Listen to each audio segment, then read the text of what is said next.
Қайырлы күн, құрметті оқырмандар, көрермендер. Бүгін кітапхана подкаст жобасы, бұл жаңа жоба. Бұл жобада әртүрлі салада қызмет ететін мамандар өзіндік тәжірибелерімен бөліседі, және де жетістікке жеткен жолда қандай қиыншылықтар кездесті, солармен қалай күресу керек деген сұрақтарға жауап береді. Ендеше бүгінгі кітапхана подкаст жобасының тақырыбы «Мен оқыған кітап» деп аталады. Енді осы жобаның алғашқы қонағымен таныса отырайық. iBook.U клубының негізін қалаушы Айдана Аманжанқызы. Қош келдіңіз, Айдана Аманжанқызы. Уақыт тапшы заманда уақытыңызды бөлгеніңізге үлкен рахмет. Енді біздің оқырмандарымызға өзіңіз жайлы және де iBook.U клубы жайында қысқаша ақпарат айта кетсеңіз. Рахмет, Перизат. Есім айтып кеткендей Айдана Аманжанқызы. Ақтөбе қаласының тұрғынымын. Жалпы өзімнің негізгі мамандығым дәрігер, акушер-гинеколог. Ал iBook.U жобасы ол хобби ретінде ашылған проект десем болады.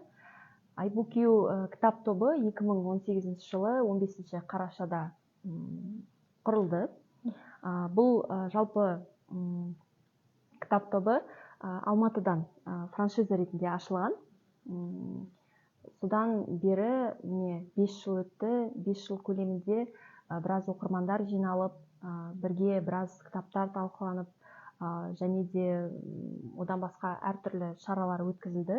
Бірге топтың қолдауымен, өзімнің жетекшілігімен.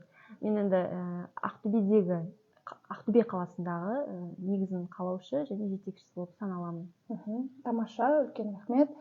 Енді келесі сұрақ, осы клуб жайында толығырақ айтсаңыз, жастар тілімен айтқанда клубтың вайбы қандай, және оқырмандар көбіне қандай жанрдағы кітаптарды оқығанды жақсы көреді? Енді жалпы кітап тобына тоқталып кететін болсақ, бізде әртүрлі жас категориялар бар. Яғни мектеп оқушысынан үлкен жұмыс басты адамдарға дейін. Яғни шектеу жоқ негізі жалпы. Енді кішкентай оқырмандарға кішкене шектеулер болады, себебі оларға біздің ортаға сіңісіп кетуге қиын болуы мүмкін. Ал бұлайша нақты шектеу жоқ. Жанр дегенде енді кітап тобында әртүрлі адамдар болғандықтан біз әртүрлі жанр таңдаймыз. Бірақ психология, бизнес, дін туралы, политика туралы кітаптарға көп оқымаймыз. Оларға шектеу бар. Әрине, бірақ басқа жанрда оқи береміз. Қазақ тілді топ және орыс тілді топ, қателеспесем. 2018 жылы құрылған кезде бірінші орыс тобы ретінде құрылған кітап тобы. Ал осы былтырдан бастап, биыл 1 жылдығын атап өттік, 2020 жылы бізде қазақ тобы құрылды. Яғни қазақ тобының отырысы бөлек, және де орыс тобының отырысы бөлек өткізіліп отырады. Енді бір кішігірім ақпарат, реклама дейміз ба, қалай айтамыз, оқырмандар сіздерге қалай жазылады? iBook.U Ақтөбе Instagram парақшасы бар. Сіздер соңынан белгілеп кетерсіздер. Әрине, міндетті түрде. Сол арқылы профильде сілтеме бар. Сілтемедегі нөмерге хабарласып, тіркелу ережелерімен таныстырамыз. Жалпы топта қазір орыс тобында 150-ден аса, ал қазақ тобында 100-ге жуық шамалас болып қалады. 1 жылда негізі қазақ тобына, орыс тобына қарағанда адамдардың қызығушылығы тез болды ма, бірден қарқынды жиналды. Екі топтың өзінің екі бөлек кішігірім жетекшілері бар. Яғни маған бұл топты жүргізуде 2 кісі көмектеседі. Біріншісі орыс тобында ол Айнұр деген құрбым, қазақ тобында Гүлбахрам.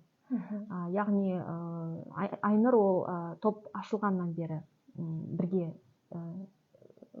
көмектесіп, қызмет етіп келеміз бірге.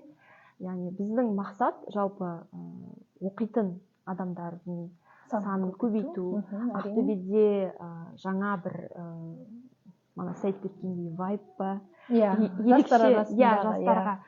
жастар болсын, үлкен жастағы адамдар болсын, бір ерекше жоба енгізу, ерекшелік болу керек. Себебі күнделікті өмірден кітап оқитындар көп, бірақ адамдарда бір-бірімен талқыланатын орта болмағандықтан идея содан басталған. Бұл өте керемет идея. Сіздерге сәттілік тілейміз. Және де тағы бір сұрағымыз бар. Сіздің Instagram парақшаңызда бұл идея маған тамыз айында келді деп жазған екенсіз. Не себепті тамыз айында? Осы тамыз айында бір керемет есте қалатын жағдай болды ма, оқиға болды ма деген сияқты. Жалпы мен iBookYou Алматыдағы парақшасына бұрыннан тіркелгенмін. Бір жыл бұрын 2018 жылы тіркелдім. Сол парақшаны қарап отырған кезде мен қызығатынмын, қандай күшті, неге бізде Алматыдағыдай осындай бірдеңе жоқ деген сияқты, былайша айтқанда. Сосын уақыт өте келе мен ол туралы кішкене ұмытып кеттім, себебі бір айға шетелге оқуға кетіп қалған болатын. Сол оқудан келгеннен кейін Инстаграм парақшаға кіріп қарасам, ол кезде Инстаграм қатты қарқынды дамыған кез емес. 2018 жылдары енді дамып келе жатыр. Сол кезде көріп қалған кезде франшиза сатылады деп жазылған. Сол франшиза сатылады деп, және шетелде бір адам жаңа немен келеді ғой, шабытпен, идеямен, бір өзімнің ортамды өзгертіп, басқаша бір жаңашыл бірдеме ашсам деген құлшыныспен келген кезде, ананы көріп ақпаратты неге ашпасқа деп жазып көрдім. Марина ол Алматыдағы жетекшісі, осы негізін қалаушы. Сол кісіге жаздым. Сол кісі қолдап, содан бір айдан кейін ең алғашқы кездесу 15 қарашада өткіздік.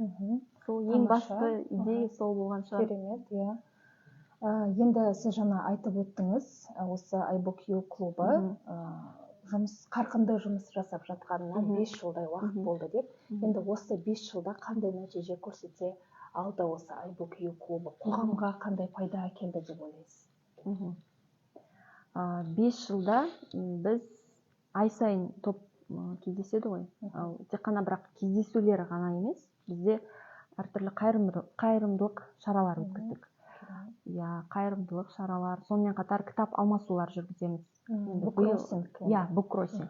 Ол кезде буккроссинг енді дамып келе жатқан кезі, енді биыл да жоспарда әлі. Сол буккроссинг өткізу, қайырымдылық шаралар, жалпы бір жаңа орта алып келдік деп ойлаймыз.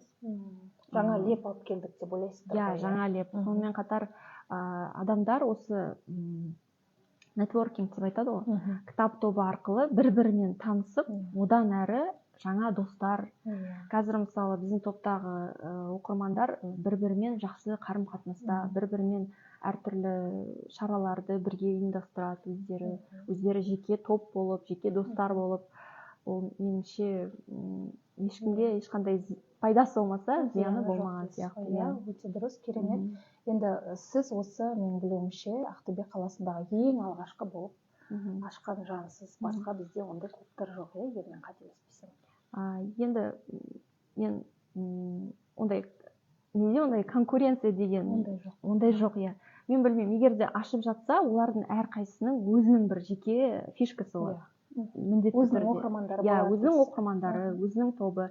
Бірақ дегенмен Ақтөбеде ашылған алғашқы кітап тобы бізбіз. Оны өзім де мойындаймын деймін.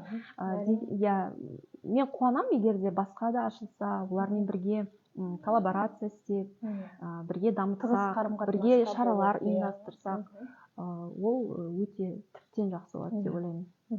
Сізге рахмет, көп өте сондай тұшымды, пайдалы ақпараттар бердіңіз. Енді біздің құрметті көрермендер, осымен подкаст айдары аяқталды. Сіздің осындай керемет іздеген кітаптарыңыз және Айдана Аманжанқызы ұсынған кітаптар барлығын біздің кітапхана қорынан таба аласыздар. Сіздерді күтеміз. Және де келесі қандай тақырыпты талқылағанымызды қалайсыз, оны комментарийға жаза кетсеңіз, және де стористегі сауалнамаға жауап берсеңіз. Көп рахмет. Келесі кездескенше сау болыңыздар.